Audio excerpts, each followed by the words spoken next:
آپ جس شاعر کو دعوت کلام دینا جا رہا ہوں، میں بلا شبہ اس میں کوئی مبالغہ آرائی نہیں ہے. سعید صاحب اس بات کے گواہ ہیں، کہاں موجود ہیں نظر نہیں آ رہی، جی وہاں بیٹھے ہیں، کہ جب ہم نے بالکل پہل مشاعرے کی ابتدا کی، لندن میں پروگرام شروع کرنے کی، تو ہم صرف ایک شاعر کو جانتے تھے اور وہ تھا احسان شاہد.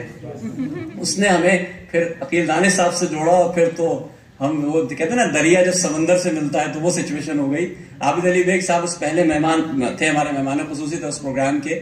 اس میں احسان شاہد صاحب نے جو ہے ایک خوبصورت انداز میں اس محفل کو لے کے چلے تھے. میں ان کو ہمیشہ کہتا ہوں کہ یہ ادبی افق پر چمکتا ہوا آفتاب سخن ہے، اس لیے کہ یہ صرف شاعری ہی نہیں ہے بلکہ سوشل ایکٹیوسٹ ہیں.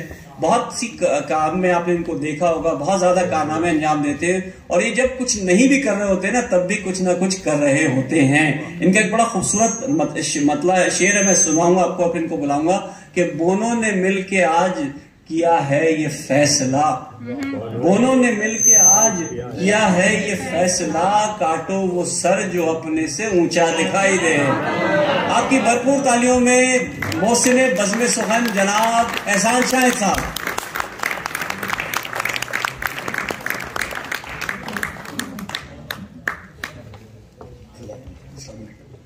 السلام علیکم خواتین و حضرات.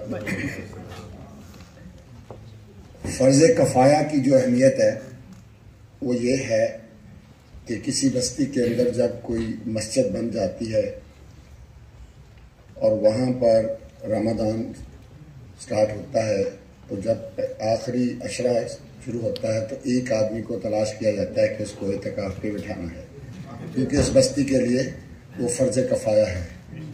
ایسے ہی کوئی فوت ہو جائے تو اس کی جو تدفین ہے وہ بھی اس بستی کے ذمہ ہوتی ہے کہ وہ بھی فرض کفایہ کر. میں سمجھتا ہوں کہ عابد علی بیگ صاحب نے اس بستی میں اس فرض کفایہ کو واضح کر دیا. میں عابد علی بیگ صاحب کو مبارکباد پیش کرتا ہوں. آپ سب حضرات کو جو یہاں کے مقیم ہیں ان کو مبارکباد پیش کرتا ہوں. یقین کریں 2015 کے اندر ترکی کے اندر ایک عالمی کانفرنس تھی اور اس کا عنوان تھا اردو کے 100 سال. میں حیران ہوا کہ جب میں نے وہاں پہ ہم برطانیہ سے 4 لوگوں کو انہوں نے بلایا تھا. ہمارا جو لیڈر تھے رضا علی عابدی صاحب تھے، اس کے ساتھ ہمارے فہیم اختر صاحب تھے، غزل انصاری اور ایک میں تھا. اور وہاں جا کر جب پتہ چلا کہ وہاں پر 1915 کے اندر 1915 میں پاکستان 1947 میں بنا ہے، 1915 میں استنبول یونیورسٹی میں اردو کی کلاسیں سٹارٹ ہوئی تھی. اور پھر 2000 اور وہاں پر یہ چیز باقاعدہ محسوس کی گئی کہ کیا یہ کس طرح سے کام ہوتا ہے. وہ 2 لوگوں کی کلاس تھی لیکن وہ 1915 سٹارٹ ہو گیا. جب مورخ تاریخ لکھے گا تو آپ کا نام یہ لکھا جائے گا کہ اس بستی کے اندر اردو اب چل پڑی ہے. اور اس کانفرنس کا عنوان تھا اردو کی ترقی، نئی بستیوں میں اردو کی ترقی. میں نے اپنے پیپر میں یہ پڑھا تھا کہ اردو کی ترقی یہ ہے کہ جب آپ بینک میں جائیں اور ان کو جا کر بات کریں اور ان کو کہیں کہ مجھے انگلش میں بات نہیں آتی، مجھے اردو میں کوئی بات کرنے والا بلاؤ، تو وہ بلاتے ہیں. پولیس میں جائیں تو وہ اردو وہاں پہ بلاتے ہیں، امیگریشن پہ بلاتے ہیں. خواتین و حضرات، اردو کی ترقی یہ ہے کہ اب اردو کی ایک ایسی جگہوں پر اردو کے مشاعرے ہو رہے ہیں. یہ اردو کی ترقی ہے انشاءاللہ. اور جن لوگوں نے اپنا فرض کفایہ ادا کر دیا ہے، میں خوش قسمت ہوں، آج وہ میرے سامنے بیٹھے ہوئے ہیں. ہم اس بات کی گواہی دیتے ہیں. ہم آپ وہاں پہ بھی ہاتھ کھڑا کر ڈاکٹر جاوید شیخ صاحب کے لیے دعا بھی کریں گے اور گواہی بھی دیں گے کہ ڈاکٹر صاحب آپ نے اپنا فرض کفایہ پورا کر دیا ہے. آپ نے اردو کی جو تحریک یہاں پہ چلائی ہے، اور اس کے بعد ہمارے محترم پروفیسر عقیل دانش صاحب اور میرے بہت سینئر یشب صاحب یہاں پہ بیٹھے ہوئے ہیں، میرے بھائی ہیں جن سے ہم نے سیکھا ہے. میں یہ اپنا جو ٹائم تھا میں نے باتوں میں کر لیا ہے. 2 حمد باری تعالیٰ کے شعر سناتا ہوں کہ سب کی بگڑی سنوارنے والا، سب کی بگڑی سنوارنے والا، کب کسی کو عذاب دیتا ہے، سب کی بگڑی سنوارنے والا کب کسی کو عذاب دیتا ہے، اور روز محشر حساب کیا لے گا جو مجھے بے حساب دیتا ہے۔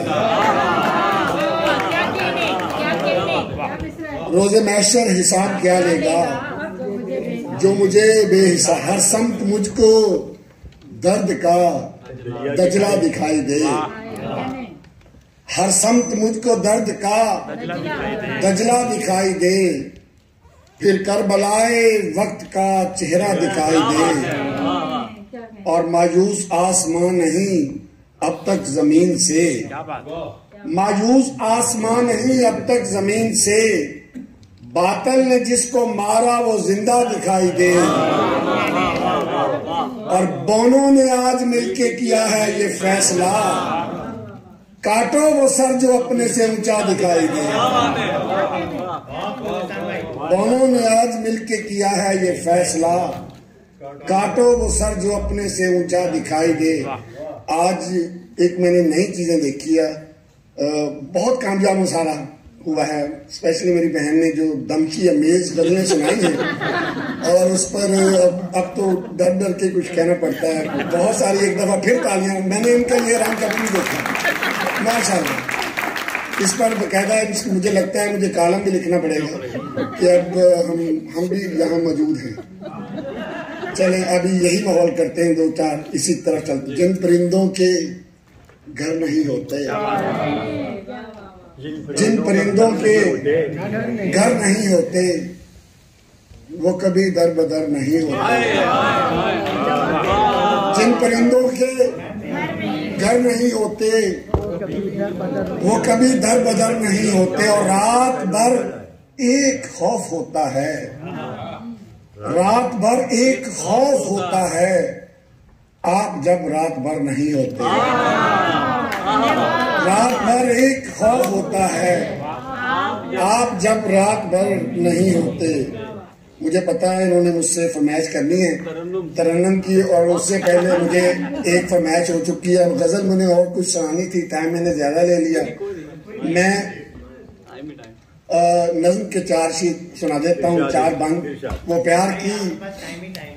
پیار کی تصویر تھی، وہ شوخیِ تحریر تھی، وہ پیار کی تصویر تھی، وہ شوخیِ تحریر تھی، وہ دھڑکنوں کا احساس تھی، وہ ایک حسین محناز تھی، ہم بھی تھے اس کی آرزو، ہوتے تھے جب ہم روبرو، خوشیاں بکھرتی 4 سو، انکار اور انکار سے، اقرار اور انکار سے، وہ ہنس پڑی تھی پیار سے۔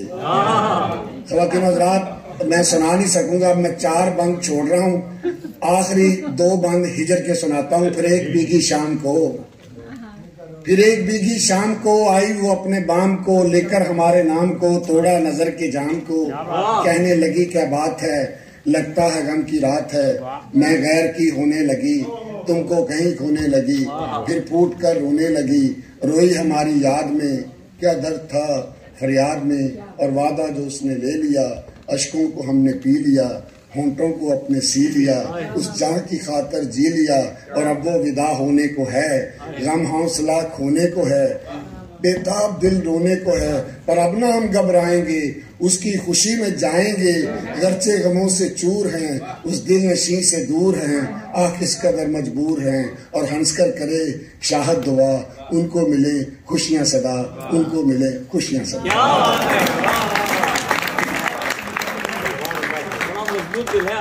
پھر سے در پیش یہ صورت نہیں ہونے والی، پھر سے در پیش یہ صورت نہیں ہونے والی، اور اب مجھے کوئی محبت نہیں ہونے والی، اب مجھے کو پھر سے درپیش یہ صورت نہیں ہونے والی، اب مجھے کوئی محبت نہیں ہونے والی۔ ڈاکٹر صاحب شعر سنیے گا۔